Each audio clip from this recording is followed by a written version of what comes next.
مذاکرات طے نہ پائے تو کھلی جنگ ہوگی۔ وزیر دفاع خواجہ آصف کا دو ٹوک اعلان، کہتے ہیں پاکستان اور افغانستان کی بات چیت کا شام تک نتیجہ آ جائے گا۔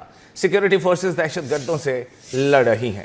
شہداء کے باعث ہماری سرحدیں محفوظ ہیں، ہم نے 40 سال افغانوں کی مہمان نوازی کی، اب جو بھی پاکستان آئے گا ویزا لے کر آئے گا۔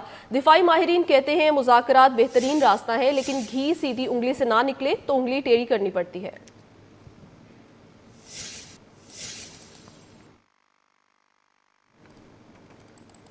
مذاکرات طے نہ پائے تو کھلی جنگ ہوگی۔ وزیر دفاع خواجہ آصف کا دو ٹوک اعلان، کہتے ہیں پاکستان اور افغانستان کی بات چیت کا نتیجہ آ چکا ہے، سیکیورٹی فورسز دہشت گردوں سے لڑ رہی ہیں۔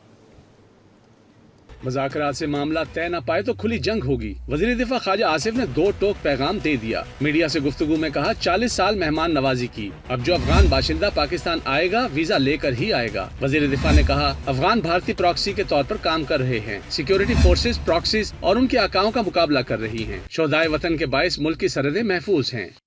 جب آؤٹ کم آئے گا تو پھر وہ ایگریمنٹ جو ہے وہ ترتیب دیا جائے گا۔ ہمارے پاس ایک آپشن ہے، اگر طے نہیں پاتے پھر ہماری تمہاری کھلی جنگ ہے کہ ہم نے ان کی 40 سال جو ہے مہمان نوازی کی ہے۔ خدا جن کے جنازے ہم پڑھتے ہیں ہر دوسرے دن جو ہے 6 شہداء کے جنازے پڑھتے ہیں، وہ ولنگلی اپنے ملک کے لیے اس کی سرحدوں پہ جا کے اپنی جو جانیں قربان کرتے ہیں ولنگلی۔ وہ لوگ ہیں جن کی وجہ سے ہمارا ملک جو ہے حفاظت میں ہے۔ تجزیہ کار کہتے ہیں مذاکرات بہترین راستہ ہے، لیکن گھی سیدھی انگلی سے نہ نکلے تو انگلی ٹیڑھی کرنی پڑتی ہے۔ پاکستان ہر طرح سے اپنے دفاع کے لیے تیار ہے۔ نیگوشیشنز کے بغیر کسی بھی مسئلے کا حل جو ہے وہ اس طرح سے پائیدار نہیں ہوتا۔ ہاں یہ ضرور ہے کہ اگر آپ کو اردو میں اگر کہیں کہ اگر گھی وہ ٹیڑھی سیدھی انگلیوں سے نہیں نکلے تو پھر ٹیڑھی انگلیاں کرنی پڑتی ہیں۔ کوئی لیگلی بائنڈنگ اگر ایگریمنٹ نہیں ہوگا تو پھر جیسے ہمارے ڈیفینس منسٹر صاحب نے بھی کہا کہ پھر کھلی جنگ ہوگی۔ دو ایگریمنٹ کون سیٹ کرے گا کہ افغانستان کیا چاہتا ہے، چاہے وہ انڈیا کے پراکسی بننا اس نے پسند کیا ہو،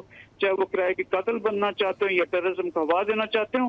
پاکستان کے جو لیڈرشپ ہے وہ اپنے تمام جتنے ہمارے پاس ذرائع ہیں اپنے دفاع کے حساب سے تمام چیزوں کو برائے کار لائیں گے۔ ماہرین کہتے ہیں افغان طالبان کی وجہ سے بھارتی پراکسی بننا کسی صورت افغان عوام کے لیے سود مند نہیں۔ بھارت خطے میں امن نہیں چاہتا، افغان طالبان کو بھارتی ایجنڈے کی تکمیل سے گریز کرنا چاہیے۔